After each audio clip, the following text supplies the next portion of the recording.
کہ معراج مصطفیٰ صلی اللہ علیہ وآلہ وسلم ہمارے محبوب سید الاولین والآخرین شفیع المذنبین رحمت للعالمین سیدنا و مولانا امام اعظم محمد رسول اللہ صلی اللہ علیہ وآلہ وسلم کے ان 3 معجزات میں سے ایک بڑا معجزہ ہے جن کا ذکر قرآن کے اندر آیا ہے۔ ہمارے محبوب صلی اللہ علیہ وآلہ وسلم کے 3 معجزات ایسے ہیں جن کا ذکر قرآن میں آیا، باقی بخاری اور مسلم میں تو درجنوں معجزات کا ذکر ہے، لیکن وہ 3 معجزے جن کو قرآن نے بھی بیان کیا ہے وہ سب سے زیادہ اہمیت کے حامل ہے کیونکہ اس کا ذکر قرآن میں ہے۔ ان میں سے نمبر 1 معجزہ جسے آپ عربی میں آیاتن کہتے ہیں، اردو میں آپ معجزہ، عقل کو عاجز کر دینے والی چیز، اللہ کی نشانی، وہ ہے القرآن، جس کا ذکر سورۃ العنکبوت میں آیا کہ یہ نبی علیہ السلام کا واحد معجزہ ہے جس کی بنیاد پہ دعوی نبوت ہے۔ اور بخاری اور مسلم میں بھی کئی احادیث اس کو سپورٹیو ہیں۔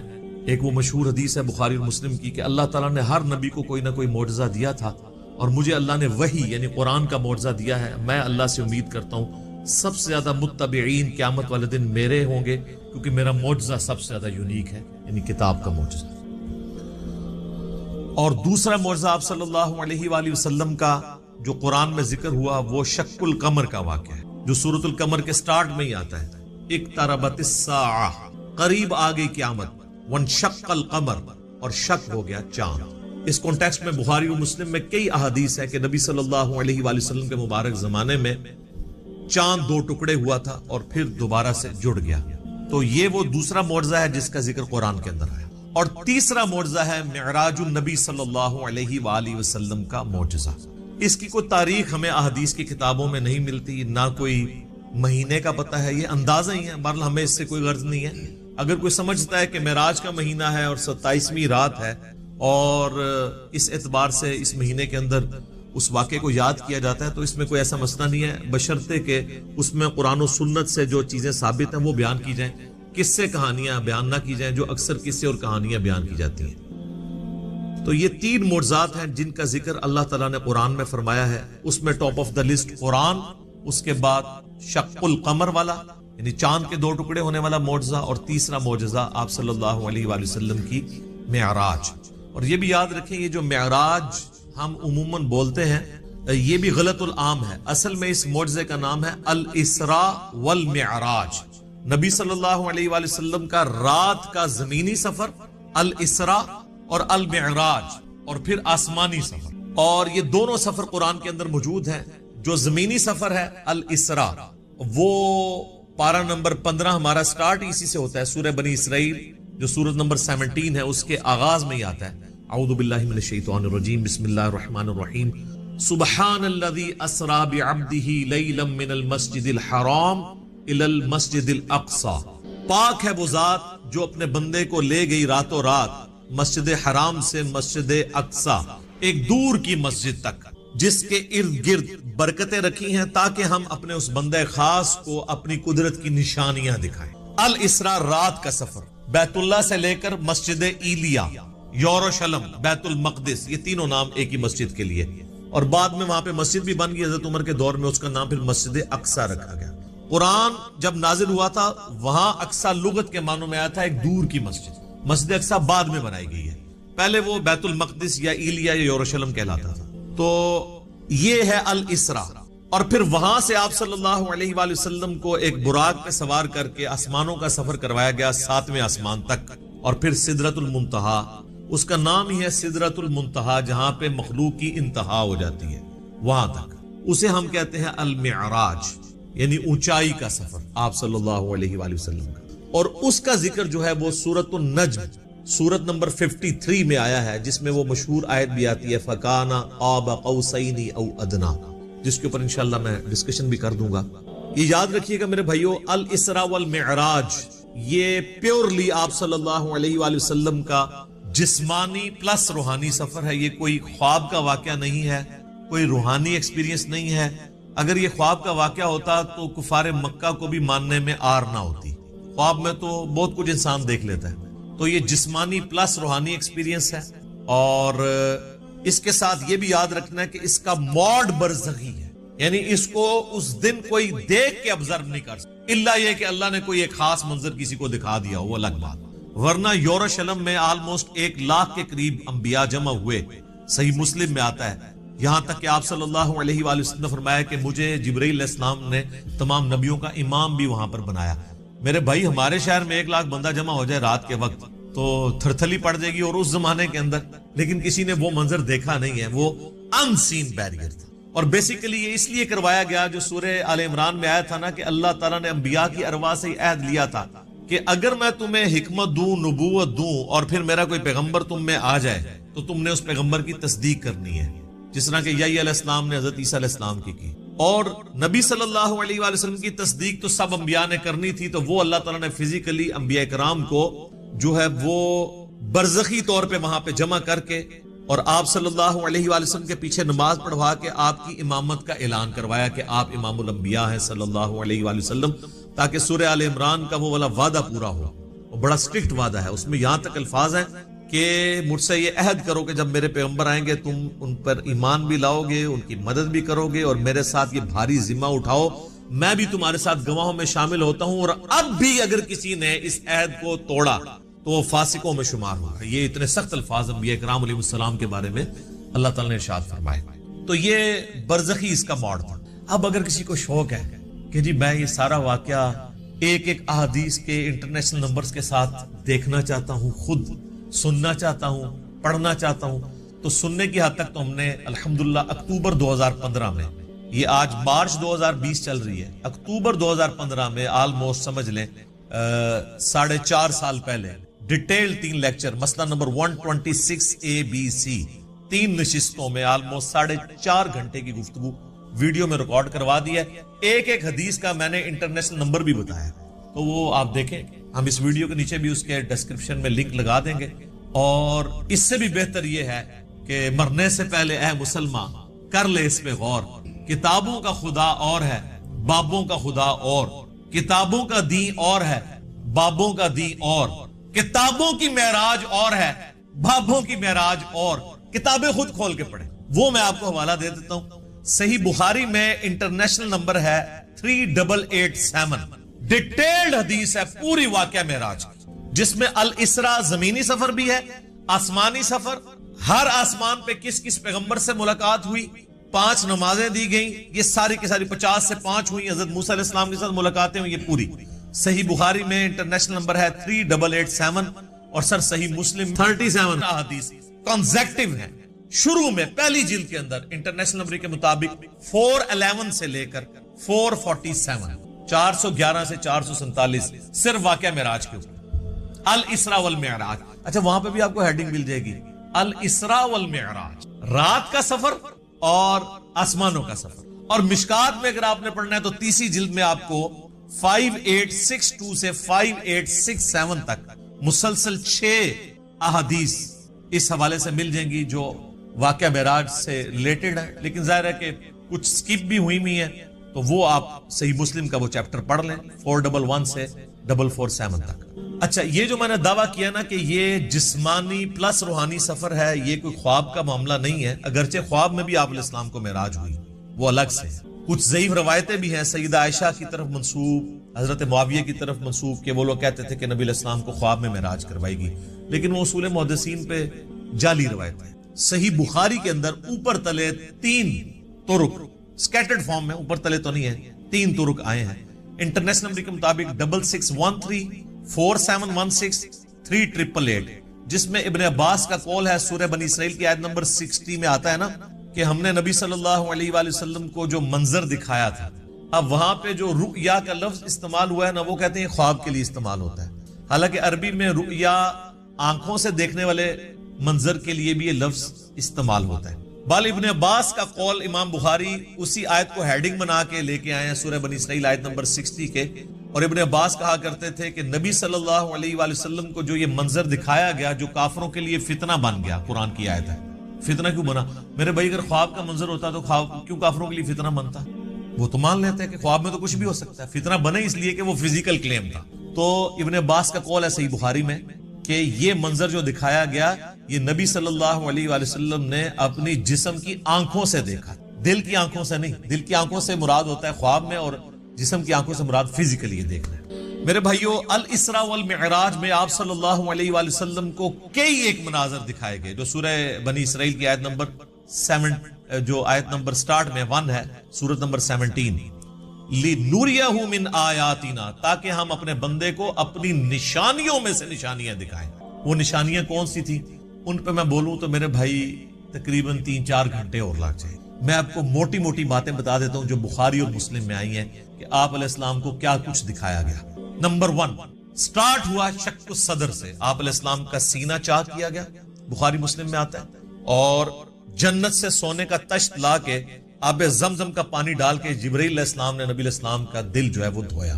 نمبر 2 آپ صلی اللہ علیہ وآلہ وسلم کو، چونکہ آپ مکے میں تھے، ابھی مدینہ آپ نے جانا تھا، راستے میں ایک شہر میں اتارا گیا اور جبرائیل نے کہا کہ یہ طیبہ ہے، مدینہ، جو آپ کا مسکن عنقریب بننے والا ہے ہجرت کے بعد۔ حضور کو اس وقت تک نہیں پتا تھا کہ یہاں سے تو میری دعوت جو ہے وہ ایسی لانچ ہوگی کہ رومن اور پرشین امپائر بھی کچھ نہیں جائیں گے۔ نمبر 3 پھر آپ کو کوہ طور پہ لے جایا گیا، انبیاء کے مقامات پہ، سب سے پہلے نبی علیہ السلام کا اپنا مسکن، اس کے بعد پھر طور سینا کے اوپر، اور کہا گیا کہ یہ وہ ہے جہاں پہ اللہ تعالیٰ نے حضرت موسیٰ علیہ السلام سے کلام کیا تھا۔ نمبر 4 بیت اللحم لے جایا گیا، بیت المقدس میں ایک جگہ ہے جہاں پہ حضرت عیسیٰ علیہ السلام کی ولادت ہوئی، تو وہ جگہ بھی دکھائی گئی۔ لہٰذا اس سے امام ابن تیمیہ کے اس عقیدے کا رد ہوا کہ انبیاء کی جو بیٹھنے کی جگہ ہیں ان کا وزٹ کرنا یہ نعوذ باللہ کوئی بدعت ہے۔ نبی علیہ السلام کو تو خود کروائی جا رہی ہے یہ ساری چیزیں، الحمدللہ۔ اور صحیح بخاری میں اوپر تلے 10 احادیث ہیں کہ عبداللہ بن عمر اپنے سفر حج کے دوران ان جگہوں پر نماز پڑھا کرتے تھے جہاں پہ نبی علیہ السلام کے ساتھ جب انہوں نے سفر کیا تھا تو جہاں جہاں اتر کے نماز پڑھی تھی۔ تو اس میں امام بخاری نے باب باندھا ہے کہ نبی علیہ السلام کی جگہوں کو تلاش کر کے وہاں پہ نماز پڑھنا، حتیٰ کہ مسند احمد میں آتا ہے کہ وہ اس جگہ پہ پیشاب بھی کرتے تھے جہاں نبی علیہ السلام نے اپنے سفر حج میں پیشاب کیا تھا۔ بخاری میں الفاظ ہیں نافع کے کہ مسجدیں موجود تھیں راستے میں، مسجد کے پاس نالوں کے قریب جو پتھر تھے وہاں پہ وہ نماز پڑھتے تھے، مسجد میں نہیں پڑھتے تھے۔ وہ کہتے تھے مسجد تو بعد میں بنی ہے، نبی علیہ السلام نے اس پتھر پہ نماز پڑھی تھی۔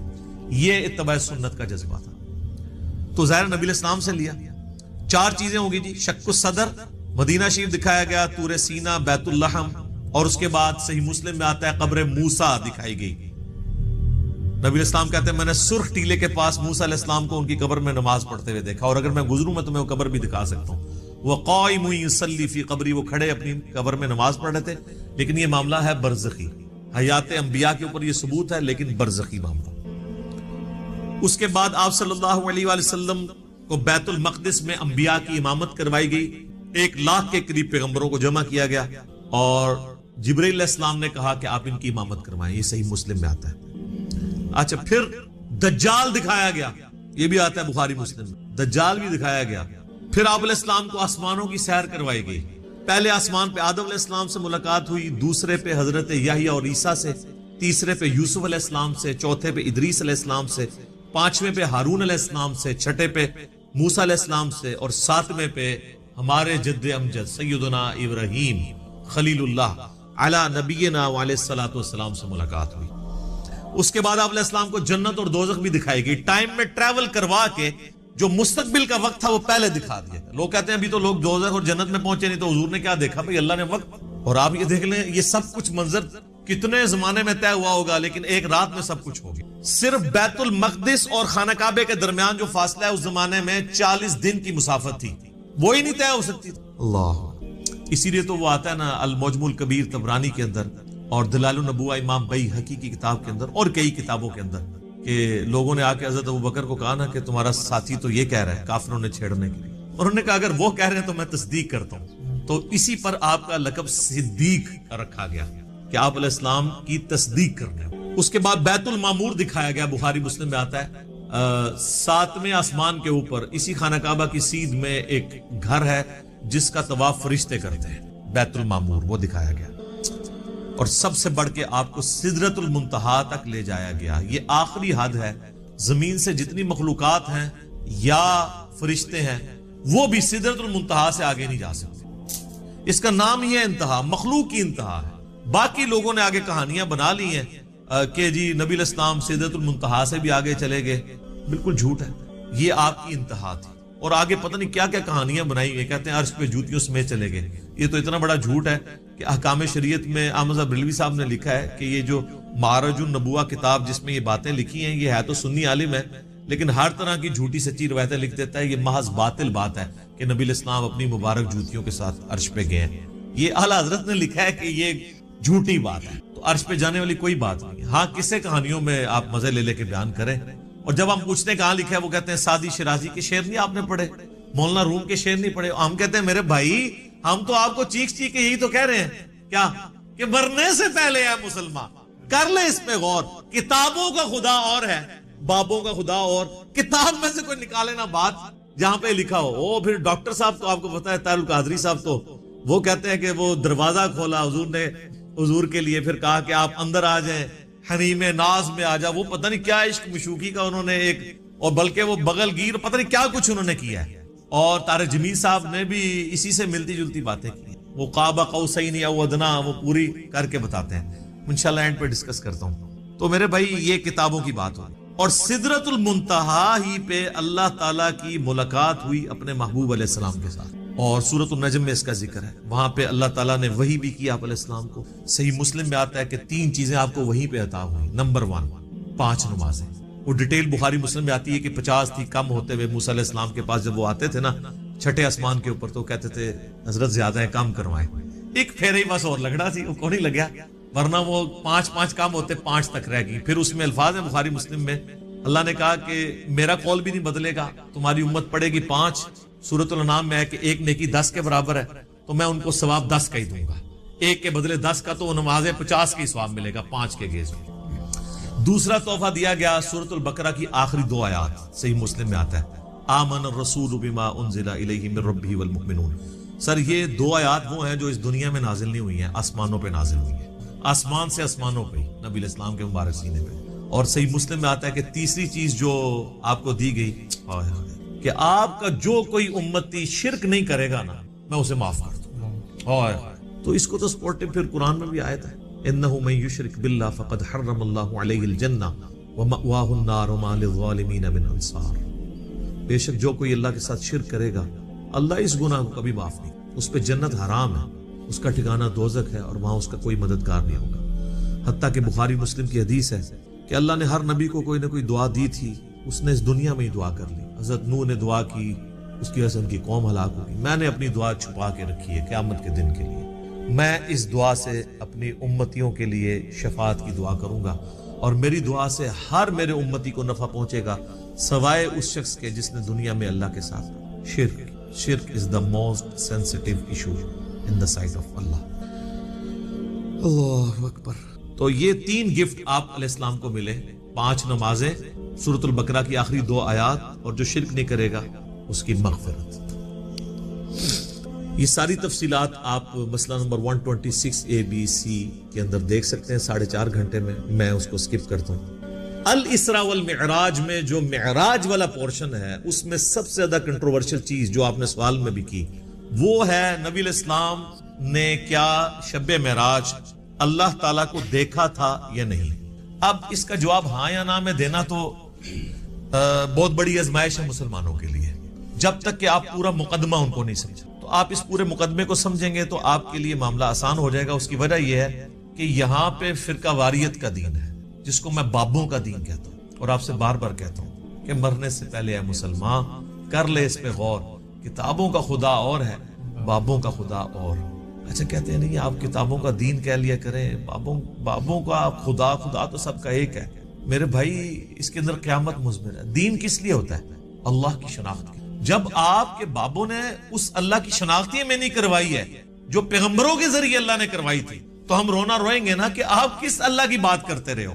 تو اصل چیز قیامت زور اس شعر میں تبھی ہے کہ کتابوں کا خدا اور ہے، بابوں کا خدا اور. اور دیکھ لیں ہلچل مچی اس کی وجہ سے ہے. اگر میں کہتا کتابوں کا دین اور ہے بابوں کا دین اور تو کسی کو کچھ نہیں تھا ہونا. یہ اندر جو ہلچل مچتی ہے نا وہ کہتے ہیں یار ہم پتہ نہیں کس خدا کو مان رہے ہیں، کتابوں والے خدا کو کسی اور کو نہ مان رہی ہو رہی. تو یہ تو میں نے ڈیٹیکٹ کیا تھا قرآن سے. کتابوں کا خدا حضرت آدم علیہ السلام کو جب اللہ نے دنیا پہ اتارا سورۃ البقرہ آیت نمبر 38 تو اللہ تعالیٰ نے ہماری ماں اور باپ کو ہی کہا تھا قُلْ اهْبِطُوا مِنْهَا جَمِيعًا، اے آدم اور اس کی بیوی اور میری ان دونوں بندوں کی قیامت تک ہونے والی اولاد، اتر جاؤ زمین میں۔ فَإِمَّا يَأْتِيَنَّكُم مِّنِّي هُدًى، یاد رکھنا اب جب کبھی بھی کوئی ہدایت کی کتاب تمہارے پاس آئے گی، انتظار کرنا کتابوں کا، بابوں کا نہیں، کتابوں کا جو پیغمبروں کے ذریعے ہے۔ فَإِمَّا يَأْتِيَنَّكُم مِّنِّي هُدًى فَمَن تَبِعَ هُدَايَ فَلَا خَوْفٌ عَلَيْهِمْ وَلَا هُمْ يَحْزَنُونَ، جو ان کتابوں کی اس ہدایت کی پیروی کرے گا اس کو نہ کوئی خوف ہوگا نہ کوئی غم۔ وَالَّذِينَ كَفَرُوا وَكَذَّبُوا بِآيَاتِنَا أُولَٰئِكَ أَصْحَابُ النَّارِ هُمْ فِيهَا خَالِدُونَ، جو کوئی ہماری آیات کو جھٹلا دے گا، کفر کرے گا، اس کو جھٹلائے گا، تو وہ ہوں گے اہل جہنم، رہیں گے اس میں ہمیشہ میں۔ اللہم اجرنا من النار، آمین۔ اللہم من احییتہ منا فاحیہ علی الاسلام ومن توفیتہ منا فتوفہ علی الایمان، آمین۔ تو اس لیے ہم کہتے ہیں کتابوں کا دین، بابوں کا نہیں۔ تو اس مقدمے کو سمجھنے کے لیے آپ پہلے بنیادی بات سمجھ لیں، ایک بنیادی عقیدہ، جو عقیدہ پوری امت کا ہے سوائے ان لوگوں کے جو اپنے نفس کے غلام بنے ہوئے، وہ کون ہے وہ میں آپ کو بتا دوں گا۔ پوری امت کا یہ عقیدہ ہے کہ مرنے سے پہلے اس روئے ارض پہ اللہ تعالی کا دیدار کسی انسان کو، کسی جن کو، کسی فرشتے کو یا کسی بھی مخلوق کو ہونا محال ہے، امپاسبل، یہ مقدور نہیں ہے، محال ہے۔ اس کے ثبوت میں سورۃ الانعام کی آیت نمبر ہے 103، لا تدرکہ الابصار، نگاہیں اس کا احاطہ نہیں کر سکتی، وہ نگاہوں کا احاطہ کر۔ حتیٰ کہ اس آیت میں اہل تشیع اتنا غلو کرتے ہیں کہ وہ یہ کہتے ہیں کہ قیامت میں اور جنت میں بھی اللہ کا دیدار نہیں ہوگا، وہ بھی غلو کر رہے ہیں۔ اور دوسری طرف ان کی حالت یہ ہے کہ وہ کہتے ہیں کہ مولا علی علیہ السلام اس وقت تک سجدے سے سر نہیں اٹھاتے تھے جب تک اللہ کو دیکھ نہ لے۔ تو ہم کہتے ہیں یار آپ کوئی ایک بات کرو، کسی بات کے اوپر ٹکو۔ اور پھر بعض غلو کرنے والے وہ کہتے ہیں شب معراج بھی جو مولا علی کا پنجہ دیکھا تھا۔ خیر اب اہل علم ان کو خود ہی رد کر رہے ہیں، وہ کہہ رہے ہیں یہ نصیحتیاں، ہمارا ان سے کوئی تعلق نہیں ہے، اہل تشیع کا یہ جو ہے مکتب نہیں ہے، مکتب اہل بیت یہ نہیں ہے۔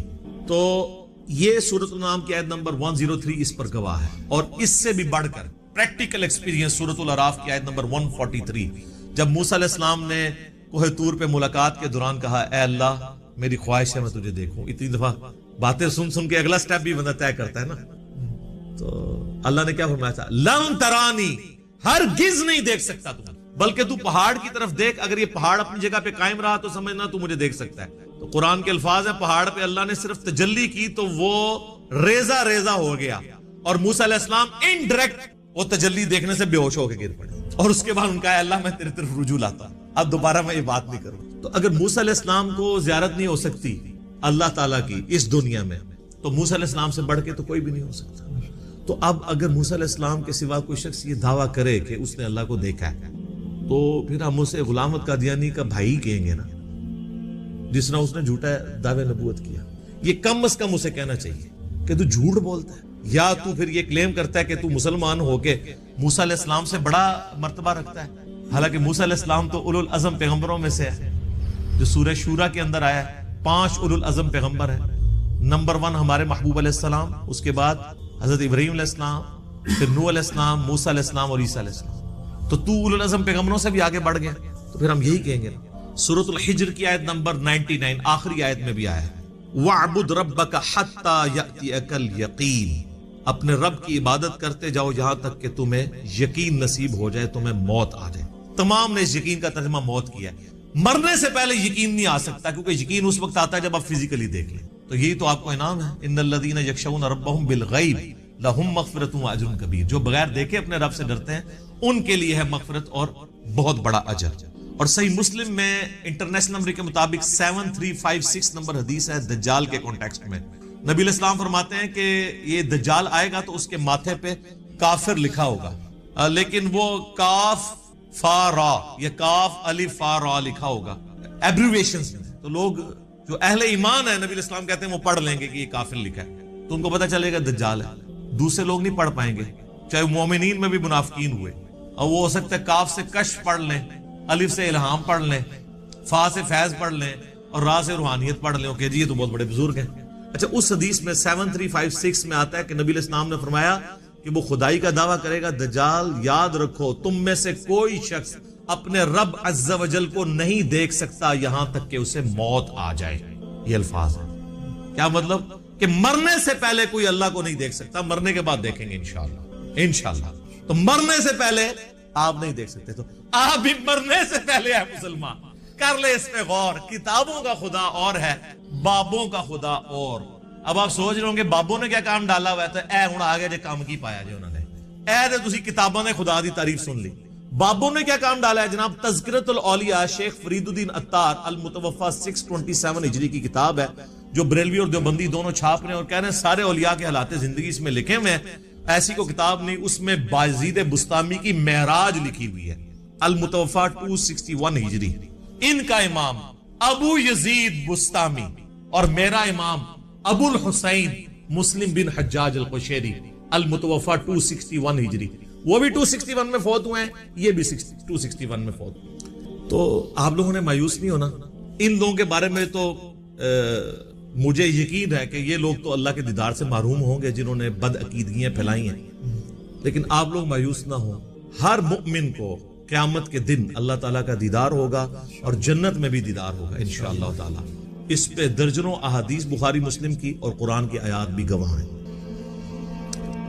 اور آپ دیکھیں دنیا میں بھی اللہ نے ایک تھوڑا سا ماڈل رکھا ہوا ہے. نماز مؤمن کی معراج ہے. کیوں کہا جاتا ہے نماز معراج النبی میں تحفہ ملا ہے؟ وہاں سدرۃ المنتہا پہ اللہ اور نبی نے ڈائریکٹ باتیں کی تھیں حجاب کے اندر, وہ میں بعد میں حدیث بتاؤں گا.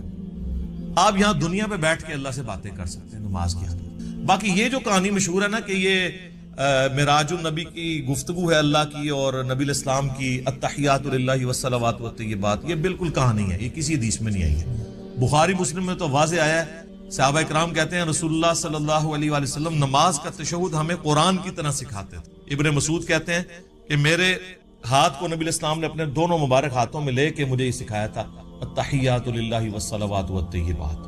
تو یہ نبی الاسلام نے سکھایا ہوا ہے, اس کا معراج کے ساتھ کوئی تعلق نہیں ہے. یہ کہانی ہے جو آپ بچپن سے سارے سنتے ہیں. جی نبی الاسلام نے کہا التحیات للہ والصلوات والطیبات, اللہ نے کہا السلام علیکہ ایھا النبی ورحمۃ اللہ وبرکاتہ. تو نبی الاسلام نے نعوذ باللہ پھر کریکشن کی اور کہا السلام علینا وعلی عباد اللہ الصالحین, اور پھر فرشتوں نے کہا اشہد ان لا الہ الا اللہ واشہد ان محمدن عبدہ ورسولہ. ایک کہانی ہے سر, کڈی وڈی کہانی ہے, اور بچپن تو سن رہے ہو. آج تک کسی مولوی کو پوچھا اے وہ کہانی جڑا بریلوی بھی بیان کرتا ہے, دیوبندی بھی بیان کرتا ہے, اہل حدیث بھی بیان کرتا ہے, کسی نے نہیں پوچھا لکھی کہاں ہوئی یہ کہانی ہے. سورۃ القیامہ کی آیت نمبر 22 اور 23 میں آیا ہے, اللہ تعالیٰ نے فرمایا وجوہ یومئذ ناظرہ, اس دن ایسے چہرے ہوں گے جو تر و تازہ ہوں گے, الی ربہا ناظرہ, اپنے رب کی طرف دیکھ رہے ہوں گے. جو تر و تازہ چہرے ہوں گے وہ اپنے رب کی طرف دیکھ رہے ہیں. اچھا بعض لوگ کہتے ہیں کہ وہ یہاں دیکھنے سے مراد ہے کہ وہ رحمت کا انتظار کر رہے ہوں گے, وہ جنہوں نے نہیں ماننا. تو یہ جو سورۃ الفجر کی آیت ہے وَجَاءَ رَبُّكَ وَالْمَلَكُ صَفًّا صَفًّا, قیامت والے دن اللہ اور فرشتے قطار در قطار اس دنیا پہ اتریں گے, کیونکہ میدان محشر اس دنیا میں عدالت لگنی ہے. تو جیسا اللہ کی شان کے لائق ہے وہ زمین پہ اترے گا. اور پھر اس کا کلائمیکس ہے سورۃ المطففین آیت نمبر 15, کلا انہم عن ربہم یومئذ لمحجوبون. اللہ تعالیٰ کافروں کے بارے میں فرماتا ہے کہ ضرور بر ضرور اللہ کے جو منکر ہیں وہ اپنے رب کے دیدار سے اوٹ میں کر دیے جائیں گے قیامت والے دن. اچھا اللہ کے دیدار سے اوٹ میں کر دیے جائیں گے کافر, تو اس کے اندر کیا امپلائیڈ ہے کہ اہل ایمان حجاب اٹھا دیا جائے گا, کیونکہ اللہ کے آگے تو کوئی حجاب نہیں آ رہا نا, اللہ کے سامنے تو کوئی چیز چھپی نہیں ہوئی ہے. یہ بندے اور اللہ کے درمیان حجاب ہے, کافر کے درمیان آ جائے گا, مومن کا اٹھ جائے گا. یہ واضح ثبوت ہے. لہذا شیعہ کا موقف جو ہے باطل ہے, بلکہ میں شیعہ کو دعوت دوں گا کہ اللہ کے بندو ہماری نمازوں عبادات ان ساری چیزوں کا کیا حاصل ہونا ہے کہ اگر ہم جنت میں پہنچ جائیں اور تب بھی اپنے رب کو نہ دیکھ سکتے. قرآن کی درجنوں آیات میں جو اللہ تعالیٰ بار بار کہتا ہے کہ بغیر دیکھے اپنے رب سے ڈرتے ہیں, تو یہ پردہ آخر اٹھنا ہے نا, کبھی اس دن اٹھنا ہے کہ جس دن اللہ تعالیٰ نے یہ امتحان میں آپ کو پاس کر دینا ہے کہ ہاں جی تم بغیر دیکھے ڈرتے تھے نا, اب اس کا انعام ہے, مجھے دیکھ لو. یہ تو امپلائیڈ ہے اس کے, ورنہ تو دین کی لذت ہی ختم ہے اگر قیامت میں جنت میں اللہ کا دیدار نہیں ہے. بخاری مسلم میں درجنوں احادیث ہے. اسی کانٹیکسٹ میں جو سورۃ القیامہ کی آیت نمبر 22 ہے, وجوہ یومئذ ناظرہ الی ربہا ناظرہ, اس آیت کے کانٹیکسٹ میں بخاری مسلم دونوں میں حدیث ہے. صحابہ اکرام نے پوچھا یا رسول اللہ کیا ہم اپنے رب کو دیکھیں گے قیامت میں؟ آپ نے فرمایا تم ضرور اپنے رب کو دیکھو گے. 14ویں رات کا چاند جب چھایا ہوتا ہے اور کوئی بادل نہ ہو تو تمہیں اس چاند کو دیکھنے میں کوئی تکلیف محسوس نہیں ہوتی. سورج کو دیکھنے میں تکلیف ہوتی ہے، چاند کو دیکھنے میں نہیں ہوتی. بالکل اس طریقے سے تم اپنے رب کو بھی دیکھو گے اور تمہاری آنکھوں پہ کوئی سٹرین نہیں آئے گا، جیسا کہ اس کی شان کے لائق ہے تم اپنے رب کو دیکھو گے انشاءاللہ تعالی. اور سر صحیح مسلم میں ایک بڑی رکت انگیز حدیث ہے. نبی علیہ السلام فرماتے ہیں جنتی جب جنت میں پہنچ جائیں گے نا تو اللہ تعالیٰ جنتیوں سے کہے گا کہ ہاں جی کوئی اور نعمت چاہیے؟ تو جنتی کہیں گے یا اللہ اس سے بڑی کیا نعمت ہے کہ تو نے ہمیں ہمیشہ کی دوزخ کے عذاب سے بچا لیا، ہمارے چہرے تر و تازہ کر دیے، ہمارا منہ مانگا انعام ہمیں دیا، ہمیشہ کی زندگی ہمیں دے دی، اس سے بڑی بھی ابھی کوئی نعمت باقی ہے؟ تو پھر اللہ تعالیٰ ان کو سرپرائز دیتے ہوئے اپنا اور بندوں کے درمیان حجاب اٹھائے گا اور لوگ اپنے رب کی زیارت کریں گے، اور جب وہ رب کو دیکھ لیں گے نا تو ان کو دنیا کی اور جنت کی ہر نعمت بھول جائے گی. وہ کہیں گے اصل نعمت تو یہ ہے، یہ اللہ نے سرپرائز میں رکھی ہوئی ہے جنت کی. اس صحیح مسلم میں حدیث ہے. پھر نبی علیہ السلام نے کہا کہ چاہو تو قرآن پڑھ کے دیکھ لو، سورہ یونس کی آیت نمبر 26 آپ نے تلاوت کی. للذین احسنوا الحسنى وزیادہ، جو لوگ نیکوکار ہیں اللہ تعالیٰ ان کے لیے بہتر اجر رکھے گا اور کچھ بڑھ کے بھی دے گا. وہ کہتے ہیں کہ بڑھ کے جو دے گا وہ یہ ہے سب سے بڑھ کے اللہ کا دیدار انشاءاللہ تعالی. اور پھر صحیح مسلم کی وہی حدیث جو دجال والی میں نے بیان کی 7356 کہ تم میں سے کوئی اپنے رب عز و جل کو نہیں دیکھ سکتا یہاں تک کہ وہ مر نہ جائے. تو مرنے کے بعد انشاءاللہ تعالی اللہ کا دیدار ہوگا. اور مرنے سے پہلے اے مسلمان کر لے اس پہ غور، کتابوں کا خدا اور ہے، بابوں کا خدا اور یقین کر جب تو یہ غور کرے گا نا تو تیرے اندر سے آواز نکلے گی کیا کہ نہ میں بابی، نہ میں بابی، نہ میں سو کارڈ بابی، نہ میں بابیاں دفاع کرنے والا بابی، میں ہوں مسلم علمی کتاب انشاءاللہ تعالی. البتہ میرے بھائیو اس کائنات میں ایک ہستی ایسی ہے جسے اللہ تعالیٰ نے اس دنیا میں خواب کی حالت میں اپنا دیدار عطا کیا اور اس اعتبار سے باقی ساری مخلوقات پہ فوقیت، اور وہ ہمارے محبوب سید الاولین والآخرین شفیع المذنبین رحمت للعالمین سیدنا و مولانا امام اعظم محمد رسول اللہ صلی اللہ علیہ وآلہ وسلم کی مبارک ذات ہے. اور یہ تو نبی علیہ السلام کے بارے میں خواب میں زیارت والا معاملہ، یہ تو میں حدیث آپ کو بعد میں بیان کرتا ہوں. آپ کے بابوں نے یہ دعویٰ امام حنیفہ کے لیے بھی کیا، وہ کہتے ہیں 100 دفعہ خواب میں زیارت ہوئی ہے. امام بن حنبل کے بارے میں تو فضائل اعمال کے اندر لکھا ہے کہ خواب میں اللہ کو دیکھا اور پوچھا کہ اللہ جی میں آپ کا قرب چاہتا ہوں تو کس چیز سے حاصل کروں؟ تو اللہ نے فرمایا قرآن سے. تو امام بن حنبل نے کہا کہ اللہ سمجھ کے کہ بغیر سمجھ کے؟ تو اللہ نے کہا کہ چاہے سمجھ کے چاہے بغیر سمجھ کے. کڈی کاڑی خواب ہی چیز لینی تھی. تو سر اس پہ میری 100 نمبر مجلس دیکھ لیں، کتابوں کا خدا اور ہے، بابوں کا خدا اور. میں آج اس کی انجینئرنگ نہیں کرتا، بل یہ فضائل اعمال کے اندر یہ لکھا ہوا ہے، فضائل ذکر والے چیپٹر کے اندر، کہ امام احمد بن حنبل نے بھی اللہ کو دیکھا ہے خواب میں. بالکل کہانی ہے. اگر یہ کوئی چیز ہوتی تو یہ پیکج موسیٰ علیہ السلام کو آفر ہوتا جو سورۃ الاعراف کی آیت نمبر 143 میں کیٹاگوریکل ڈینائی آ گیا، لن ترانی، تو نہیں دیکھ سکتا. فزیکلی تو کوئی دیکھ سکتا، خواب میں بھی صرف نبی علیہ السلام کی خصوصیت ہے. اور وہ حدیث ہے میرے بھائیوں جامعہ ترمذی میں انٹرنیشنل نمبر کے مطابق 3235، یہ حدیث مسند امام احمد میں بھی ہے، مشکات المصابی میں 748 نمبر ہے پہلی جلد کے اندر. اور یہاں خواب کا ذکر ہے. اور یاد رکھیے گا سورہ الصافات کی آیت نمبر 100 سے لے کے 103 تک آتا ہے نا کہ ابراہیم علیہ السلام کو اللہ نے خواب میں بیٹے کی قربانی کا حکم دیا تھا. انبیاء کے خواب وحی الہی ہوتے ہیں. بخاری مسلم میں کئی احادیث ہیں کہ نبوت کا 46واں حصہ خواب ہے. نبیوں کو جو خواب دکھایا جاتا ہے وہ ڈیفینیٹلی وحی الہی ہوتا ہے. باقی بخاری مسلم میں آتا ہے کہ نبیوں کے علاوہ جو ہے وہ اللہ کی طرف سے بھی ہو سکتا ہے، شیطان کی طرف سے بھی ہو سکتا ہے، نفس کی طرف سے. تو یہ ترمذی میں جو حدیث ہے، مسند احمد میں بھی، مشکات المصابی میں بھی، اور اس حدیث کے ساتھ امام ترمذی نے لکھا ھذا حدیث حسن صحیح، یہ حدیث حسن صحیح ہے. اور امام ترمذی نے ساتھ لکھا کہ میں نے اپنے استاد امام محمد بن اسماعیل بخاری، امام بخاری سے پوچھا تو انہوں نے بھی فرمایا کہ یہ حدیث صحیح ہے. اگرچہ بخاری میں نہیں ہے لیکن اس حدیث کو امام بخاری نے بھی صحیح کہا ہے، امام ترمذی نے بھی صحیح کہا، شیخ البانی نے بھی صحیح کہا، شیخ شعیب ارنوت نے بھی صحیح کہا، شیخ زبیر لزئی نے بھی صحیح کہا رحمہم اللہ اجمعین. بڑی لمبی حدیث ہے، میں اکثر بیان کرتا ہوں، جس میں میں نے وہ دعا بھی آپ کو بار بار کہی ہے کہ یاد کرو، اللہم انی اسألک فعل الخیرات و ترک المنکرات. اس میں الفاظ ہیں جو آج کی ضرورت ہے کہ میں نے خواب میں اپنے رب کو بڑی خوبصورت صورت میں دیکھا. اور پھر یہ بھی الفاظ ہے کہ اللہ تعالیٰ نے میرے دونوں شانوں کے درمیان اپنا ہاتھ مبارک رکھا، اور میں اس کی تشبیہ بھی نہیں دوں گا کیونکہ لیس کمثلہ شیء، اللہ کی مثل کچھ، حتیٰ کہ میں نے اس کی انگلیوں کے پوروں کی ٹھنڈک اپنے قلب پہ محسوس کی جیسا کہ اس کی شان کے لائق ہے۔ باقی لمبی حدیث ہے، لیکن اس میں سے یہ پورشن میں نے بیان کرنا تھا کہ خواب میں نبی الاسلام کو زیارت ہوئی ہے۔ اب یہاں پہ یاد رکھیے گا ایک بہت میں آپ کو کریٹیکل پوائنٹ دینے لگا ہوں، اگر کوئی شخص اللہ ہی کو دیکھ لے تو اب کائنات میں کوئی غیب ایسا رہ گیا جو اس کے لیے اٹریکٹیو ہو، اس سے بڑی تو کوئی چیز نہیں۔ تو پھر قیامت والے دن نبی علیہ السلام کے لیے اللہ نے کیا انعام رکھا ہوا ہے؟ آپ کو تو دنیا میں مل گیا سب کچھ۔ ہمیں تو کہا گیا نا سورۃ الملک آیت نمبر 12 میں، ان الذین یخشون ربهم بالغیب لہم مغفرۃ واجر کبیر، جو بن دیکھے اپنے رب سے ڈرتے ہیں ان کے لیے مغفرت اور بہت بڑا اجر ہے۔ اور آپ نے سن لیا کہ جنت میں اللہ کا دیدار، قیامت میں اللہ کا دیدار۔ تو نبی علیہ السلام نے اگر دنیا میں ہی اللہ کو دیکھ لیا تو نبی علیہ السلام کے لیے پھر کون سا نام ہے؟ اس کے اندر امپلائیڈ ہے کہ نبی علیہ السلام کے لیے انعام یہ ہے کہ دنیا میں دیکھا ہے خواب کی حالت میں، فزیکل ہی نہیں دیکھا، دل کی آنکھوں سے۔ فزیکل دیکھنا ابھی باقی ہے ان کا بھی، وہ حضور کے لیے ابھی بھی غیب کی چیز ہے، تو آپ علیہ السلام کے لیے بھی انعام باقی ہے۔ تو جو لوگ اس دنیا میں حضور کا فزیکل دیکھنا مانگتے ہیں یا شب معراج فزیکل دیکھنا مانگتے ہیں تو ان کے لیے علمی چیلنج ہے کہ پھر بتاؤ کہ نبی علیہ السلام کے لیے قیامت اور جنت میں اور کون سا انعام ہوگا اس سے بڑھ کے، اگر آپ اپنا سب سے بڑا انعام پہلے ہی اویل کر چکے ہیں۔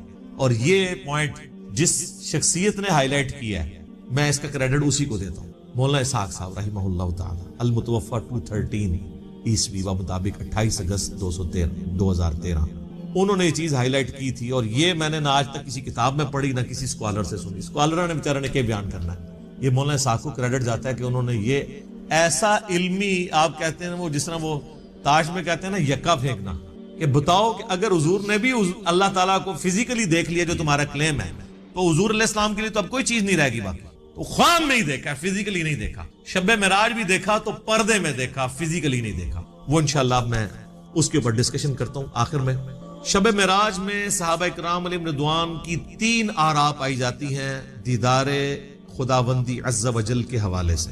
پہلی رائے یہ ہے جو صحیح بخاری اور صحیح مسلم میں سیدنا عبداللہ ابن مسعود رضی اللہ تعالیٰ عنہ سے جب پوچھا گیا کہ یہ جو سورۃ النجم کی آیت نمبر 9 ہے، فَكَانَ قَابَ قَوْسَيْنِ أَوْ أَدْنَىٰ، وہ دونوں اتنے قریب ہوئے کہ 2 کمانوں کے درمیانی فاصلہ بلکہ اس سے بھی کم۔ اور پھر اگلی آیت سورۃ النجم کی آیت نمبر 11، مَا كَذَبَ الْفُؤَادُ وَمَا رَأَىٰ، دل نے جو کچھ دیکھا اس کو جھٹلایا نہیں ہے۔ اور پھر سورۃ النجم کی ہی 18 نمبر آیت، لَقَدْ رَأَىٰ مِنْ آیَاتِ رَبِّهِ الْكُبْرَىٰ، ان 3 آیات کے بارے میں عبداللہ ابن مسعود سے جب پوچھا گیا تو بخاری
تو اللہ تعالیٰ ہمارا جو تقوی کی روش اختیار کرتا ہے، اللہ تعالیٰ کوئی نہ کوئی نجات کا راستہ اس کے لیے نکال دیتا ہے، کوئی نہ کوئی مخرج نکال دیتا ہے جہاں سے اس کے لیے معاملات آسان ہو جاتے ہیں۔ وَيَرْزُقْهُ مِنْ حَيْثُ لَا يَحْتَسِبُ، اور اسے وہاں سے رزق دیتا ہے جہاں سے اسے گمان بھی۔ رزق میں صرف دنیاوی جو ہم مال دولت اس کو ایک رزق سمجھتے ہیں، یہ ایک رزق کا بالکل چھوٹا سا ٹوٹا ہے۔ اس سے بڑا رزق اللہ تعالیٰ ہمیں دے رہا ہے جس کی طرف ہماری توجہ نہیں ہے، اور وہ رزق ہے ہماری صحت۔ ایک شخص کے پاس کروڑوں روپے ہے لیکن اس کے گردے فیل ہو چکے ہیں، تو کس کام کا ہے؟ ایک بندے کے پاس اربوں روپے ہے لیکن اسے معدے کا السر ہے، وہ چاٹ نہیں کھا سکتا، وہ گول گپے نہیں کھا سکتا، وہ بریانی نہیں کھا سکتا، چاہے اس کے جتنے مرضی ہوٹل ہو۔ تو دنیاوی مال و دولت کا آ جانا صرف یہ رزق میں سے میں نے کہا یہ بالکل چھوٹا سا جز ہے، اس کو انسان یوٹیلائز کرے یہ بہت بڑی بات ہے۔ دنیاوی صحت جو اللہ نے انسان کو زندگی میں دی ہے، لوگ کہتے ہیں اللہ نے مجھے کیا دیا ہے؟ جو شخص یہ بات کرے نا اسے کو جی 1 کروڑ پہ لے دو، اپنی ایک آنکھ نکال کے مجھے دے دو، کوئی دے گا؟ اپنا ایک بازو توڑ کے دے دو۔ تو آپ ذرا 1 کروڑ ساروں کے اوپر لگانا شروع کریں، اربوں کے تو آپ خود ہیں، اور یہ تو میں صرف سمجھانے کے لیے کہہ رہا ہوں، یہ تو آپ گن بھی نہیں سکتے۔ قرآن پاک میں اللہ تعالیٰ نے فرمایا نا کہ اللہ کی نعمتیں اتنی زیادہ ہیں کہ تم انہیں شمار کرنا چاہو تو شمار بھی نہیں کر سکتے۔ تو وہاں سے اللہ تمہیں رزق دے گا، تمہیں گمان بھی نہیں ہوگا۔ اب رزق کے لیے ضروری نہیں ہے کہ آپ کے پاس مال و دولت اور آپ کے ایسٹس بڑھ جائیں، یہ بھی اللہ تعالیٰ کا بہت بڑا رزق ہے کہ آپ کے پاس جو تھوڑے بہت ایسٹس ہیں وہ سلامت ہیں۔ کسی ایک میڈیکل کیس کسی گھر کے اندر 1 کروڑ پڑتی بندے کو بھی لا کے زیرو پہ کھڑا کر سکتے۔ آپ کی زندگی میں کئی ایسے کیسز ہوئے ہوں گے جدادیں تک بک جاتی ہیں۔ اور مجھے واصف علی واصف صاحب کی بات یاد آ گئی، وہ کہتے ہیں میں وہ مسجد میں بیٹھا ہوا تھا تو ایک بندے کو میں نے دیکھا کہ وہ دعا مانگ رہا ہے کہ یا اللہ 25 سال پہلے جو میں نے دعا تجھ سے کی تھی وہ واپس لے لے، بس یہ دعا کر رہا ہے۔ کہتے ہیں وہ فارغ ہوا تو میں نے اس سے پوچھا کیا ہوا؟ اس نے کہا جی 25 سال پہلے میں نے اللہ سے رو رو کے ایک بیٹا مانگا تھا، میری بیٹی ہی تھی صرف، اور وہ بیٹا میرے گاٹے فٹ ہو گیا، یعنی وہ نشے میں مبتلا ہو گیا، سارا گھر کا مال اس نے بیچ دیا، مجھے کنگال کر دیا، تو میں اللہ سے کہہ رہا ہوں یا اللہ یہ اولاد واپس ہی لے لے۔ تو یہ بھی تو ہو سکتا ہے نا۔ سورہ توبہ میں آتا ہے، اللہ تعالیٰ آتا ہے اپنے جو فاسق و فاجر لوگوں کے بارے میں کہ اللہ تعالیٰ چاہتا ہے کہ ان کی اولاد کو ہی ان کے لیے عذاب بنا دے، اولاد بھی عذاب بن سکے۔ اسی لیے میں دعا کیا سکھائی گئی ہے، ربنا حب لنا من ازواجنا وذریاتنا قرۃ اعین واجعلنا للمتقین اماما، اے اللہ ہماری بیویوں اور ہماری اولاد میں آنکھوں کی ٹھنڈک بنا اور ہمیں پرہیزگاروں کا امام بنا، ہماری آنے والی نسلیں پرہیزگار ہوں، ورنہ یہ تو مصیبت بھی گلے پڑ سکتی۔ تو ایک میڈیکل کیس آپ کو کہاں سے کہاں لے کے جا سکتے، ایک بچے کا نافرمان ہونا آپ کو کہاں سے کہاں لے کے جا سکتے، اور اس سے بڑی ناکامی تو آخرت کی ناکامی ہے۔ ایسا بچہ بھی ہو سکتا ہے کہ جو آپ کی دنیا تو برباد نہ کرے لیکن آخرت برباد کر دے، اس کی وجہ سے آپ گناہوں میں مبتلا ہو جائے۔ تو یہ بھی رزق کی ایک فارم ہے۔ رزق صرف یہ نہیں ہے کہ آپ کے لیے مال پانی کھل جائے، بلکہ مال سبسسٹنس لیول پہ بھی موجود ہے، لیکن آپ کو کوئی ایسی تکلیف نہیں آ رہی کہ جس کی وجہ سے آپ کا مال نہیں نکل رہا۔ ورنہ ایک بندہ 10 لاکھ روپے مہینے کا کماتا ہے اور 9 لاکھ روپے اس کا نکل جاتا ہے، تو کیا فرق پڑا اس کو؟ اس نے کون سا ایسٹ بنا لیا؟ اور جو اذیت گزار رہا ہے وہ اللہ دس، اس کو تو کوئی سوچ بھی نہیں سکتا، ذہنی ٹینشن ہے۔ صحیح بخاری مسلم میں حدیث ہے، نبی علیہ السلام فرمایا ہمیشہ اپنے سے نچلے لوگوں کو دیکھو تو تمہیں یوں اللہ تعالیٰ کی نعمتوں پر صبر نصیب ہوگا اور قناعت نصیب ہوگی، اوپر نہ دیکھو۔ اور پھر بخاری مسلم میں یہ حدیث ہے کہ ابن آدم کے پاس اگر سونے کی 2 وادیاں ہوں تو وہ خواہش کرے گا تیسری وادی بھی مجھے مل جائے، اس کا پیٹ صرف قبر کی مٹی بھری۔ والعیاذ باللہ تعالی۔ بخاری مسلم دونوں میں حدیث ہے کہ انسان کہتا ہے میرا مال میرا مال میرا مال، نبی علیہ السلام فرمایا تیرا مال تو وہ ہے جو تو نے کھا پی لیا یا پہن کر بوسیدہ کر دیا یا اللہ کی راہ میں خرچ کر کے آخرت کے لیے محفوظ کر لیا، باقی جتنا مال ہے وہ تو تیرے ورثاء کا مال ہے، تو کہتا ہے میرا مال ہے۔ پھر بخاری مسلم دونوں میں حدیث ہے کہ نبی علیہ السلام نے فرمایا کہ انسان کے 3 دوست ہیں، ایک دوست ہی اس کی قبر تک ساتھ جاتا ہے، وہ اس کے اعمال ہیں، باقی جو 2 دوست ہیں وہ باہر ہی رہ جاتے ہیں، اس کے رشتہ دار اور مال۔ اب مال ساتھ جاتا ہے، مال بھی آپ ساتھ لے کے جا سکتے ہیں، لیکن وہ مال جو آپ نے پہلے ہی اپنی زندگی میں اپنی مرضی سے اللہ کی راہ میں خرچ کر دیا، وہ اللہ کے ڈیوائن بینک میں جمع ہے، وہ قرآن پاک میں سورۃ البقرہ میں آیا 700 گنا تک کے اللہ تعالیٰ کر کے لوٹائے گا، بلکہ یہاں تک فرمایا کہ یہ اللہ تعالیٰ کو تم قرض دے رہے ہو اور اللہ تعالیٰ اس قرض کو لوٹائے گا۔ دیکھیں کتنا قدردان ہے کہ دیتا اللہ ہے اور جب اسی کے دیے ہوئے میں سے آپ اسی کی راہ میں خرچ کرتے ہیں تو وہ کہتا ہے کہ یہ تم نے مجھے قرض دی. اللہ کہتا ہے میں تمہارا مقروض ہوں، تمہیں لوٹاؤں گا. یہ ہے اللہ تعالیٰ کی قدردانی. جامعہ ترمذی میں حدیث ہے، مسند امام احمد میں موجود ہے کہ نبی علیہ السلام فرمایا کہ جب بھی کوئی شخص دعا کرتا ہے وہ خالی نہیں جاتی. یا تو اس دعا کے عوض جو تم نے مانگا وہ اللہ تمہیں عطا کر دیتا ہے، یا اس سے بہتر یعنی اس کی برکت سے اللہ تعالیٰ بہتر نعم البدل دیتا ہے، تمہاری کوئی تکلیف ٹال دیتا ہے، یا پھر اس دعا کو سنبھال کے رکھتا ہے قیامت کے دن کے لیے اور اس دعا کے ایکویلنٹ تمہیں اجر عطا فرما. تو دعا تو بہت ضروری ہے، اللہ کی طرف رجوع لانا ہے. ٹاپک اور طرف چلا جائے گا، فی الوقت اس کی طرف آپ کنسنٹریٹ کریں کہ اللہ تعالیٰ ہمارا ہے کہ تمہیں وہاں سے رزق ملے گا، تمہیں گمان بھی نہیں ہوگا. وَمَن يَتَوَكَّلْ عَلَى اللَّهِ، اور جو کوئی اللہ پر توکل کرے فَهُوَ حَسْبُهُ، تو اللہ اس کے لیے کافی ہے. ان اللہ بالغ امری، اللہ تعالیٰ تو اپنا کام پورا کر کے رہتا ہے. لیکن قد جعل اللہ لکل شیء قدرا، اللہ نے ہر معاملے کے لیے ایک اندازہ مقرر کر رکھا ہے. اسی کو ہم وہ کہتے ہیں نا کہ اللہ کے ہاں دیر ہے اندھیر نہیں ہے. لیکن یہ دیر بھی ہم صرف سمجھانے کے لیے کہتے ہیں، وہ دیر نہیں ہے. وہ اللہ کا رول ہی یہی ہے کہ اللہ تعالیٰ نے کسی معاملے کو کس لیول کے اوپر جا کے ایڈریس کرنا ہے. 23 سال تک مشرکین عرب کو دیکھیں نا مہلت ملی ہے. کتنے لوگوں نے کہا کہ دیکھو کان پک گئے ہیں ہمیں سنتے ہوئے. نبی علیہ السلام ہمیں دھمکیاں لگاتے ہیں کہ قوم عاد قوم سمود کی طرح تم بھی برباد کر دیے جاؤ گے، جب وقت کے پیغمبر کا انکار کرو گے تو عذاب تو کوئی نہیں آ رہا. اور قرآن پاک میں پھر نبی علیہ السلام کے بارے میں بھی آتا ہے کہ آپ علیہ السلام نے بھی تھوڑی سی بے صبری کا مظاہرہ کیا. سورۃ الانعام کے سٹارٹ میں آپ پڑھ کے دیکھ لیں تو اللہ تعالیٰ نے پھر جلال فرمایا کہ اے نبی تم چاہو تو جاؤ زمین میں کوئی سرنگ تلاش کر لو یا آسمان میں کوئی سیڑھی لگا کے ان کی مرضی کا معجزہ انہیں لا کے دکھا دو. ہم اپنے فیصلوں میں یعنی کسی کے پابند نہیں ہیں. پھر سورہ آل عمران میں آتا ہے جب غزوہ احد کے موقع پہ نبی علیہ السلام کی زبان سے بددعا نکل گئی خالد ابن ولید کے لیے کہ اللہ تعالیٰ ایسی قوم کو کیسے ہدایت دے گا جنہوں نے اپنے نبی کا چہرہ خون سے رنگ دیا. یہ صحیح مسلم میں الفاظ ہیں، قرآن پاک میں اشارتاً اس کا ذکر ہے سورہ آل عمران میں. اللہ تعالیٰ نے فرمایا کہ نبی آپ کو کوئی اختیار نہیں ہے، اللہ تعالیٰ چاہے تو ان کو ہدایت بھی دے سکتے. ہائے ہائے، یہ اللہ کے فیصلے ہیں، یہ کسی انسان کا کوئی فیصلہ نہیں. تو اب ان آیات کی روشنی میں بزرگ تو کسی کھاتے بھی نہیں بنتے. لوگ بزرگوں کو لے کے بیٹھ رہے ہوتے ہیں جی بزرگ دعا کریں گے، بزرگ کر دیں گے. بزرگوں نے کیا کرنا ہے؟ یا تو نبی علیہ السلام کے بارے میں فرمایا جا رہا ہے کہ آپ کو کوئی اختیار نہیں ہے، اللہ تعالیٰ چاہے تو بخش دے، اللہ تعالیٰ چاہے گرفت فرمائے، اللہ تعالیٰ چاہے ڈھیل دے. اللہ نے ہر کام کے لیے ایک اندازہ مقرر کیا ہوا ہے، وہ اسی موقع کے اوپر اللہ تعالیٰ اس چیز کو اسٹیبلش. وہ اللہ کے ڈیوائن علم میں ہے کہ کب اللہ تعالیٰ نے اسلام کا غلبہ کروانا ہے. جب نہیں کروایا تو 13 سال میں 125 بندے ہی مسلمان ہوئے ہیں اور اگلے 13 سال کے اندر دونوں سپر پاورز بھی الٹ دی گئی ہیں. دونوں طرف ٹائم پیریڈ تو ایک ہی ہے. تو یہ اللہ تعالیٰ فیصلے فرماتا ہے. عمر اور رزق میں برکت کے لیے کوئی وظیفہ بتا دیں. اس میں نے بتا دیا نا، صحیح بخاری مسلم دونوں میں حدیث ہے. نبی صلی اللہ علیہ وآلہ وسلم نے فرمایا جو شخص یہ چاہے کہ اس کے رزق میں برکت کر دی جائے، عمر دراز کر دی جائے، تو اپنے رشتہ داروں کے ساتھ اس نے، لیکن یہ بھی تقدیر میں لکھا ہوا ہوگا کہ وہ کرے گا تو یہ ہو جائے گا، تو اسی کو توفیق ملے گی نا. تو اللہ تعالیٰ اس کی عمر میں برکت صرف یہ نہیں ہے کہ ایک بندہ 60 سال کا تو اب 100 سال پہ مرے. کئی 100 سال کی زندگی پاتے ہیں اور کام چوانی کا بھی نہیں کر کے مرتے. اور بعض لوگ 50 سال میں اتنا کام. امام شافعی کی عمر 55 سال تھی صرف جب فوت ہوئے ہیں. چلو شافعی کو تو چھوڑ دیں، اس سے پہلے آ جائیں. عمر بن عبدالعزیز 38 سال کی عمر میں فوت ہوئے ہیں. 38 سال کی عمر میں 3 براعظموں پہ ایسے نقوش چھوڑ گئے ہیں کہ آج دنیا حیران ہے. تو ان کو تو عمر بھی کوئی نہیں ملی ہے. یہ نہیں ہوتا کہ آپ کو عمر کتنی ملی ہے، آپ نے اس عمر میں کیا کیا ہے.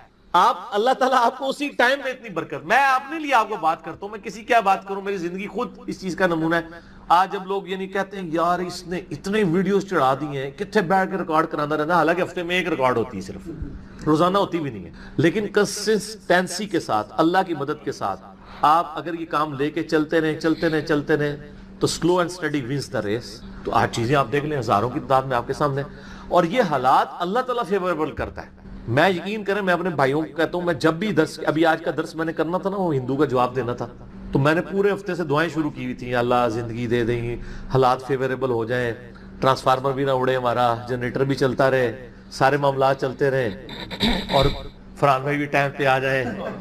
ٹھیک ہو گیا جی، کالر مائک بھی چل جائے، کیمرے کی بھی بیٹری چارج ہو، ساری چیزیں. یہ میں جو چیزیں میرے اختیار میں کر کے، یا اللہ تو نے کروانی ریکارڈنگ، میں تو کچھ بھی نہیں. ٹھیک ہے، اپنے پورے ریسورسز مینج کر کے بھی اللہ پہ نظر ہوتی ہے. حالانکہ میرے دوستوں کو پتا ہے میں کتنا وہمی ہوں. میرے آفس میں بھی نا، جب سب سے مشکل کوئی ٹاسک میرے حوالے کیا جاتا ہے اور وہ ہمارے باس کہتے ہیں یار اس کو دے کے تم بھول جاؤ، پھر وہ کام کر کے آپ کو بتائے گا. تو کیوں میں وہم جس کام میں ہاتھ ڈالتا ہوں نا میں دنیاوی اعتبار سے ہر چیز اس کے حوالے سے مینج کرتا ہوں، لیکن ساتھ مسبب الاسباب پہ نظر ہوتی ہے کہ یا اللہ یہ جو کچھ میں کر رہا ہوں نا یہ تو میں اسباب کر رہا ہوں نا، میرے ساتھ کوئی بھی پرابلم ہو سکتا ہے، کسی کے ساتھ کوئی این ٹائم یعنی اس کے اوپر فیملی کے اوپر کوئی ایسا ایشو آ سکتا ہے کہ درس کینسل کرنا پڑ جائے، ہو سکتا ہے نا. جس طرح ایک بار یعنی اچانک جو ہے وہ یعنی ہمارا درس کینسل ہو گیا تھا، عثمان بھائی کی والدہ فوت ہو گئی تھی، ہمیں اپنا درس کینسل کرنا پڑا ایگزیکٹ اسی دن ہی ہو گیا اس طرح. تو وہ حالانکہ ہمارا درس پورا تیار، مسئلہ 41 اس دن ریکارڈ ہونا تھا، کئی سال پہلے کی بات. کس سال کی بات ہے یہ؟ 5 سال پہلے. ہاں 5 سال پہلے کی بات ہے. تو اپنا ہر چیز مینج کی تھی لیکن اینڈ ٹائم پہ کوئی مسئلہ کھڑا ہو گیا. میرے اپنے بھی کئی کلوز ریلیٹیو فوت ہوئے ہیں لیکن اللہ کا شکر ہے اتوار مطلب وہ درس سے 1-2 دن آگے پیچھے ہی ہوئے ہیں، تو اللہ تعالیٰ نے یعنی معاملات کو سیٹل کر دیا. یہ ساری چیزیں سر فیوریبل ہونا پھر تو یہ وہ سوال کی طرف ہوں کہ رشتہ داروں سے اس نے سلوک کریں، اللہ تعالیٰ رزق میں اضافہ کرے گا، عمر میں اضافہ کر دے گا، یعنی برکت ڈال دے گا، تھوڑی چیز بھی کفایت کر جائے گی. ابو داؤد میں ایک حدیث ہے، ایک صحابی کہتے ہیں رسول اللہ صلی اللہ علیہ وسلم میری ماں فوت ہوگی، فرمایا اپنی خالہ کے ساتھ اس نے ٹھیک ہو گیا. تو یہ رزق کے بڑھنے کا ذریعہ. باقی دعا تو ایک ہی ہے، اللہم ربنا آتنا فی الدنیا حسنہ وفی الآخرۃ حسنۃ وقنا عذاب النار. یہ دنیا کے ہر کام کے لیے دعا ہے، رزق کی برکت کے لیے، اولاد کے لیے، اولاد کے اچھے مستقبل کے لیے، لڑائی جھگڑا ختم کرنے، دنیا کی ہر چیز اس میں داخل ہے. کیوں؟ ربنا آتنا فی الدنیا حسنہ، دنیا میں ہر چیز حسنہ عطا کر دے بہتر، اور آخرت کی ہر چیز داخل ہے. وفی الآخرۃ حسنہ، آخرت میں قبر بھی شامل ہے، میدان حشر بھی، میدان عدل بھی. یہ واقعنا عذاب القبری، واقعنا عذاب الحشری یہ کہنے کی ضرورت نہیں ہے. بخاری مسلم میں حدیث ہے جو مر گیا اس کی قیامت قائم ہوگی، وہ آخرت میں داخل ہوگا. اس میں سب کچھ ہے. اس میں ایک صحیح مسلم کی حدیث میں بتا دیتا ہوں، ایک صحابی تھے بیماری کی وجہ سے اتنے کمزور ہو گئے کہ چڑیا کی طرح ان کا جسم ہو گیا. یہ آپ کو دعا والے چیپٹر میں مشکات میں دوسری جلد میں بھی یہ حدیث مل جائے گی صحیح مسلم کی. نبی صلی اللہ علیہ وآلہ وسلم عیادت کے لیے آئے، آپ نے حالت دیکھی، آپ نے فرمایا تو اللہ سے کیا مانگتا ہے؟ آپ کو پتہ چل گیا کہ مسئلہ کوئی گمبھیر ہے. کیا یا رسول اللہ، میں اللہ سے ایک ہی دعا کرتا ہوں کہ یا اللہ جو تو نے مجھے آخرت میں عذاب دینا ہے نا وہ دنیا میں دے. نعوذ باللہ من ذالک، اللہم اجرنا من النار. آمین. نبی صلی اللہ علیہ وسلم نے فرمایا سبحان اللہ، اللہ پاک ہے غلطیوں سے. اس کا مطلب یہ ہوتا ہے یہ انسان ہی غلطیاں کرتا ہے. اور تو اللہ سے یہ چیز مانگ رہا ہے، اور تیرے اندر ہمت ہے کہ تو آخرت کیا دنیا کا بھی اللہ کا عذاب برداشت کر سکے. اور تجھے تو چاہیے تھا تو دعا کرتا اللہم ربنا آتینا فی الدنیا حسنہ وفی الآخرۃ حسنۃ وقنا عذاب النار. وہ دنیا اور آخرت میں، یہ فنیٹک وہ صوفیہ والا کنسیپٹ نہیں، ٹھیک ہے. دنیا میں گگڑے بن کے رہو اور اس طریقے سے جوئیں بھی ڈلی رہے اور کپڑے بھی اتارے رکھو اور پہنچے ہوئے بزرگ، یہ پتہ لگا کتنے پہنچے نا. ٹھیک ہے. تو وہ صحابہ کہتے ہیں جب انہوں نے یہ دعا کی نا تو چند ہی دنوں میں وہ اس طرح صحیح ہو گیا جیسے مردہ زندہ ہو جاتا ہے اس دعا کرنے کی. دنیا کی ہر بھلائی، کیوں بندہ نے پیپروں میں پاس ہونا یہ دعا کرے، لیکن صرف دعا کی کوشش بھی کرے گا، کوشش کے بعد دعا کرے، دونوں چیزیں پہلے. کوئی شخص اپنے اوپر خود تقدیر غالب کروا دے نا پھر دعا کچھ نہیں کرتی ہے. یعنی ایک بندہ کہے کہ میں بسم اللہ پڑھ کے ساکٹ میں 2 انگلیاں ڈال دوں، نہیں، وہ آپ نے اپنے اوپر تقدیر خود غالب کرا لی ہے. آپ کہ جی میں بسم اللہ الذی لا یضر دعا پڑھ لوں اور جا کے میں جناب کوبرا سانپ کے آگے ہاتھ ایسے کر دوں تو سر وڑ لے گا تو ہم چھڑے گا نہیں، کیونکہ آپ نے خود اپنے اوپر تقدیر غالب کروائی نا. جب آپ اپنے اوپر خود تقدیر غالب کرواتے ہیں، آپ بسم اللہ الذی لا یضر پڑھ کے یہ تو نہیں کہ اسٹیئرنگ سے ہاتھ اٹھا لیں اور آنکھیں بند کر لیں تو جا کے ٹھوکیں گے سیدھے. جب کوئی شخص خود تقدیر غالب کرواتا ہے پھر دعا کچھ نہیں کرتی. اس کی دعا ہے تدبیر کے ساتھ، کیونکہ اس طرح دنیا کا نظام نہیں چل سکتا تھا نا. تو یہ ان دعاؤں کا یہ ہوگا کہ جو ناگہان، اسی لیے آپ دیکھیں حدیث کے الفاظ کیا ہیں کہ ناگہانی آفت، خود لائی ہوئی آفت نہیں، ناگہانی آفت.